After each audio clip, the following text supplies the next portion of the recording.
और अब बात कर रहे हैं उस हथियार की जिसके ट्रिगर पर भारतीय सेना की उंगली चलेगी तो दुश्मन का बचना नामुमकिन है।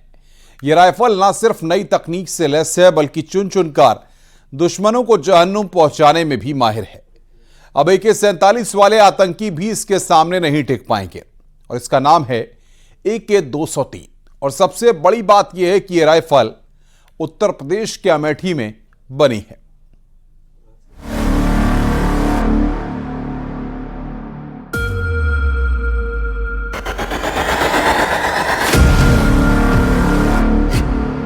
ये खबर जब से चीन और पाकिस्तान ने सुनी है, इस्लामाबाद से बीजिंग तक खलबली मची हुई है। इस राइफल की फायरिंग की आवाज सुनकर पाकिस्तान के आतंकी कैंप में मौजूद दहशतगर्दों की होश उड़े हुए हैं। इसका नाम है AK-203। देखने में ये एक सामान्य असॉल्ट राइफल की तरह दिखती है, लेकिन जब इससे गोलियों की बौछार होती है तो दुश्मन का सीना पल भर में छलनी हो जाता है। इसे लेकर अच्छी खबर यह है कि यूपी के अमेठी के हथियार कारखाने में रूस और भारत के जॉइंट ऑपरेशन से दुनिया का सबसे खतरनाक हथियार AK-203 तैयार किया गया। स्वदेशी तकनीक से अमेठी में तैयार 35,000 असॉल्ट राइफल का पहला बैच भारतीय सेना के हवाले किया गया। सैन्य सूत्रों ने बताया कि पिछले कुछ समय से सेना स्वदेशी इंसास राइफलों को रिप्लेस करने की योजना बना रही है। AK-203 रूस की प्रसिद्ध AK-47 असॉल्ट राइफल का आधुनिक संस्करण है। ये राइफल न केवल इस्तेमाल में आसान है, साथ ही इसे बेहद कम वक्त में असेंबल किया जा सकता है। अभी तक आतंकियों के खिलाफ काउंटर इंसर्जेंसी ऑपरेशंस में सेना AK-47 का इस्तेमाल करती आई है। AK-47 राइफल 1 मिनट में 600 राउंड दाग सकती है, वहीं AK-203 असॉल्ट राइफल 700 गोलियां प्रति मिनट दाग सकती है। AK-47 की फायरिंग रेंज 300 मीटर तक होती है, वहीं AK-203 राइफल 500 से 800 मीटर तक फायर कर सकती है। भारत रूस समझौते के मुताबिक अगले 10 साल में अमेठी की हथियार फैक्ट्री से 6 लाख से ज्यादा AK-203 राइफलों का निर्माण किया जाएगा। AK-203 की सटीकता बढ़ाने के लिए कई तरह की चीजें जोड़ी गई हैं। इसमें जरूरत के मुताबिक जरूरी ऑप्टिक, नाइट और थर्मल इमेजिंग स्कोप लगाए जा सकते हैं। मेक इन इंडिया और आत्मनिर्भर भारत अभियान के तहत बनाई गई राइफल भारतीय सेना को और मजबूती देगी।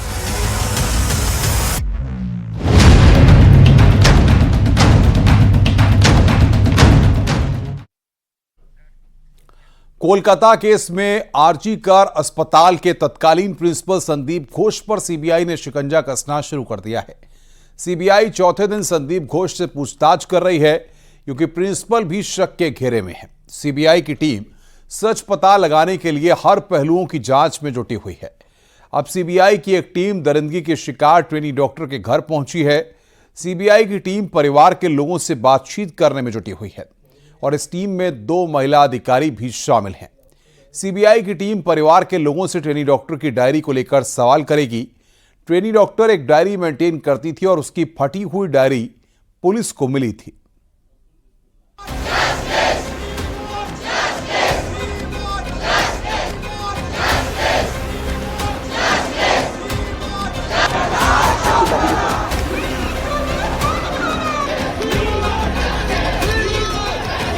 कोई रिजल्ट नहीं मिला है अभी तक। इस जो इंक्वायरी चल रहा है इसका कोई रिजल्ट नहीं अभी तक मिला है। इसके लिए आशा करने के बाद हम क्या कर सकते हैं। इसका कोई रिजल्ट नहीं अभी तक मिला है। इसके लिए आशा करने के बाद हम क्या कर सकते हैं। तुम्हारा नाम, तुम क्या करते हो, तुम्हारे परिवार में कौन कौन है, तुम्हारे पास कितने मोबाइल फोन हैं, उनके नंबर बताओ, अपने दोस्तों के नाम बताओ, तुम्हारी किसी से कोई दुश्मनी है तो उनके नाम बताओ, घटना के दिन क्या क्या किया, कहां कहां गए थे, किस किस से मुलाकात की, वारदात की रात क्या तुमने शराब पी थी, क्या तुम नशे के आदी हो, वारदात की रात तुमने अस्पताल में क्या किया, तुम सेमिनार हॉल में क्यों गए थे? तुमने पीड़िता को कहां देखा था? क्या तुम्हारी पीड़िता से कोई बात हुई थी? तुम्हें डर नहीं लगा उसकी हत्या करते वक्त, वारदात के वक्त तुम कहां गए थे? किस किस को फोन किया था? क्या किसी को वारदात के बारे में बताया था?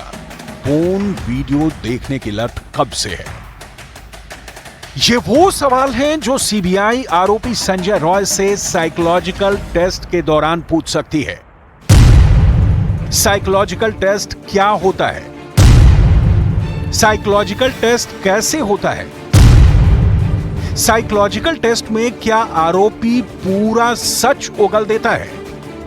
साइकोलॉजिकल ऑटोप्सी एक तरह से अपराधी के दिमाग का साइकोलॉजिकल पोस्टमार्टम होता है। 5 डॉक्टरों की सीबीआई की सीएफएसएल टीम यह टेस्ट करने कोलकाता पहुंची है। इस टेस्ट में संजय रॉय के दिमाग का अध्ययन, या दूसरे शब्दों में कहा जाए तो उसके दिमाग का मनोवैज्ञानिक तरीके से पोस्टमार्टम किया जाएगा। इस टेस्ट के लिए सीबीआई को किसी तरह के कोर्ट की परमिशन की जरूरत नहीं पड़ती है। अहम बात यह है कि इस टेस्ट के निष्कर्ष के बाद आरोपी का कोर्ट की परमिशन से brain mapping, lie detector, narco test कराया जा सकता है अगर जरूरत पड़ती है तो।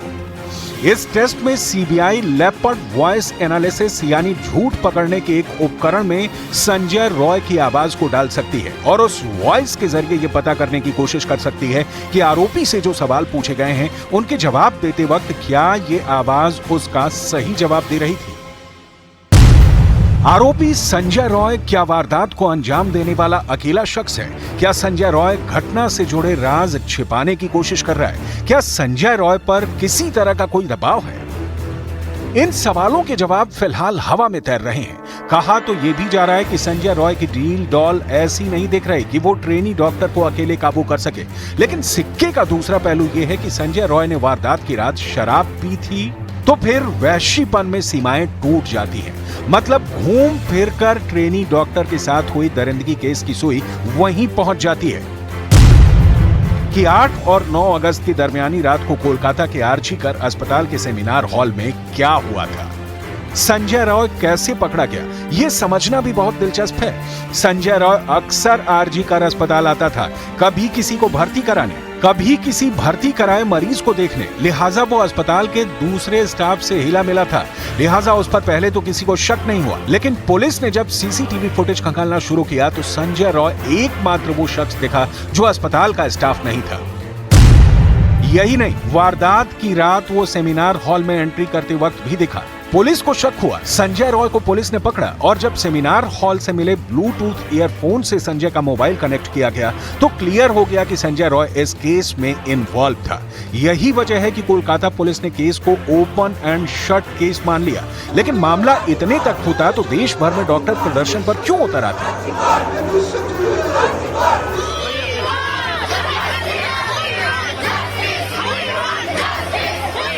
कोलकाता, दिल्ली, मुंबई, हैदराबाद से लेकर देश के कई राज्यों में धरना क्यों शुरू हो जाते? कोलकाता पुलिस के हाथों से केस लेकर सीबीआई को क्यों सौंप दिया जाता?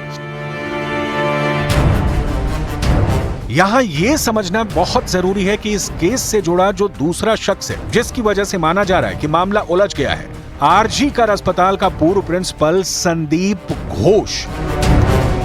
प्रिंसिपल तो हम तो क्या बोला, हम उसको जरूरत पड़ा उन्होंने बोलता है उसको हम लोग हमारा ऑफिस में बुलाओ, हम नहीं जा सकते।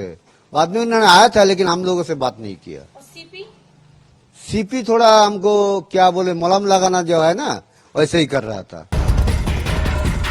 ट्रेनी डॉक्टर केस ने तूल ही इसलिए पकड़ा क्योंकि बिना पोस्टमार्टम आरजीकर अस्पताल प्रशासन ने पीड़िता के माता पिता को बताया कि उनकी बेटी ने खुदकुशी कर ली है, जबकि पोस्टमार्टम रिपोर्ट आते ही यह क्लियर हो गया कि ट्रेनी डॉक्टर के साथ रेप हुआ। यह कंफर्म है, गला दबाकर उसे मारा गया, यह भी कंफर्म है। लेकिन रिपोर्ट में इस बात का पर्दाफाश नहीं हो सका कि रेप या गैंग रेप मर्डर के बाद हुआ या मर्डर से पहले। मतलब आरजीकर अस्पताल प्रशासन की भूमिका शुरू से ही इस केस में संदेहास्पद रही है। यही वजह है कि स्पेशल क्राइम ब्रांच के सीबीआई के अधिकारियों ने पूर्व प्रमुख की भूमिका को लेकर दिल्ली सीबीआई टीम के साथ बैठक की है। सीबीआई सूत्रों के मुताबिक पूर्व प्रिंसिपल संदीप घोष के बयान में विसंगति और भ्रम है। सवाल है कि क्या आरजीकर मामले में आरोपियों को छुपाने की कोशिश पूर्व प्रिंसिपल ने की? सीबीआई को इस घटना में अस्पताल की भूमिका संदिग्ध लग रही है। एकदम हम लोग का डिपार्टमेंट का कोई नहीं और कॉलेज का कोई हमारा साथ कोऑपरेट नहीं किया। पहले से तो हम ये बोल रहा है, यही तो दिक्कत है हम लोगों का, जो डिपार्टमेंट पूरा इसलिए इन्वॉल्व है इसमें। पर्सनली तो कोई डिपार्टमेंट पूरा कोई ना कोई है, डिपार्टमेंट का कोई ना कोई इसका साथ इन्वॉल्व है। कोलकाता के ट्रेनी डॉक्टर के साथ हैवानियत को लेकर कई सारी थ्योरी इस वक्त चल रही है। कई तो बेसिर पैर के दिख रहे हैं, लेकिन कई के सवाल ऐसे हैं जिनका जवाब गहन जांच के बाद ही मिल सकता है। जिसमें पहली थ्योरी है, क्या ट्रेनी डॉक्टर के साथ रेप हुआ या फिर ये गैंग रेप था? अगर गैंग रेप था तो इसमें कितने लोग शामिल थे? इस थ्योरी के पीछे की वजह है 150 मिलीग्राम सीमन का मिलना। हालांकि इसे लेकर भी कई तरह की शंका जताई जा रही है कि ये सीमन है भी या नहीं। दूसरी थ्योरी, क्या ट्रेनी डॉक्टर के साथ दरिंदगी कुछ लोगों की साजिश थी? इसे लेकर कहा जा रहा है कि हो सकता है कि कुछ लोगों ने बदला लेने के लिए इस तरह की घिनौनी वारदात को अंजाम दिया हो। तीसरी थ्योरी बड़ी दिलचस्प है, जिसे लेकर कहा जा रहा है कि हो सकता है कि ट्रेनी डॉक्टर के साथ हैवानियत में अस्पताल का कोई स्टाफ भी इन्वॉल्व हो। चौथी थ्योरी, जिसके आधार पर पुलिस ने संजय रॉय को गिरफ्तार किया और मामले को रफा दफा करने की कोशिश की, लेकिन कुछ भी अभी तक साफ नहीं। सवाल वही है, 8 और 9 अगस्त की दरमियानी रात को कोलकाता के आरजी कर अस्पताल के सेमिनार हॉल में क्या हुआ था? तारीख पर तारीख गुजरती जा रही है और लोगों की बेचैनी बढ़ती जा रही है कि डॉक्टर बिटिया को इंसाफ आखिर कब मिलेगा। इस बीच केस में अब तक सीबीआई के हाथ क्या कुछ लगा है, आपको वो भी जानना चाहिए। सीबीआई सूत्रों के मुताबिक अब तक टीम को अस्पताल का सीसीटीवी फुटेज, पीड़िता की घटना वाली रात की कॉल डिटेल, आरोपी संजय की कॉल डिटेल, अस्पताल का ड्यूटी रोस्टर और सूत्रों के हवाले से खबर है कि सीबीआई के हाथ डॉक्टर की डायरी लगी है, जो महिला डॉक्टर के शव के पास मिली है। ये डायरी सीबीआई को कोलकाता पुलिस ने सौंपी है, जिसके कई पन्ने फटे हुए हैं। पुलिस ने डायरी के फटे पन्ने भी सीबीआई को सौंप दिए हैं। सीबीआई के सामने चुनौती बड़ी है, क्योंकि केस की शुरुआत से यह भी कहा जा रहा है कि सबूतों के साथ छेड़छाड़ करने की कोशिश हुई है। सीबीआई को जो सबूत हाथ लगे हैं उसके आधार पर पूछताछ की जा रही है। केस में सीबीआई के रेडार पर अब कौन कौन है वो भी देख लीजिए। सीबीआई जिन लोगों से पूछताछ करने वाली है उसके लिए 30 से 35 लोगों की लिस्ट तैयार की गई है। इस लिस्ट में पीड़िता के दोस्तों के नाम है, साथ काम करने वाले इंटर्न, डॉक्टर के नाम है, अस्पताल के गार्ड और सुरक्षा कर्मियों के नाम भी शामिल है। कोलकाता ट्रेनी डॉक्टर केस ने पूरे हिंदुस्तान को हिलाकर रख दिया है। रूह कपा देने वाले इस वारदात की कड़ियां इतनी उलझी हुई हैं कि आसानी से इनका सुलझना बहुत मुश्किल है। लेकिन सीबीआई जिस तरह से एक्शन में दिख रही है, उससे उम्मीद है कि देर सवेर इस केस का असली गुनहगार जरूर सामने आएगा और देश का कानून उसके साथ वही करेगा जो इस तरह के जघन्य केस में करता रहा है। क्योंकि तभी मिल पाएगा डॉक्टर बिटिया को इंसाफ, तभी मिल पाएगी ट्रेनी डॉक्टर के माता पिता के कलेजे को ठंडक, तभी मिल पाएगा देश को पूरा न्याय और तभी मिल पाएगा ऐसे गुनाह अंजाम देने वालों को सब।